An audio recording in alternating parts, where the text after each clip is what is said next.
Pour moi, l'innovation, c'est la participation et l'échange.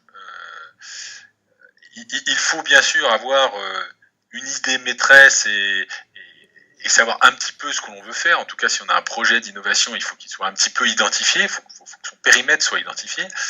En revanche, à mon sens, lorsque l'on travaille sur cette innovation, il faut essayer de mettre ensemble et de faire travailler en commun plusieurs ressources de l'entreprise. Et moi, ce que j'ai pu constater, c'est que on sous-estime, ou je sous-estimais moi personnellement, peut-être de temps en temps, l'apport que pouvaient avoir des ressources qui a priori n'étaient pas nécessairement celles qu'on aurait mis naturellement sur le projet.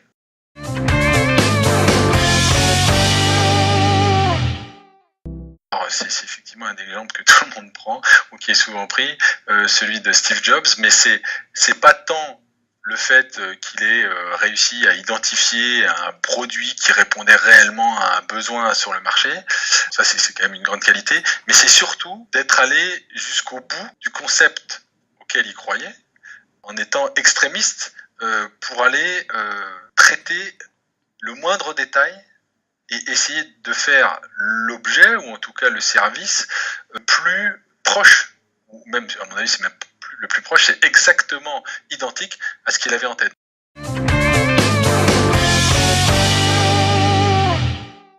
On fait de l'innovation en interne, en s'appuyant sur des compétences externes si besoin. Mais en tout cas, on a trouvé que ce fonctionnement-là était assez adapté à notre besoin, c'est-à-dire qu'on s'implique assez fortement dans l'innovation, on initie les choses, on les planifie, on les organise et on mène ces travaux de réflexion et d'innovation. Et sur des besoins un peu spécifiques, quand on manque de compétences, on s'appuie sur des ressources externes.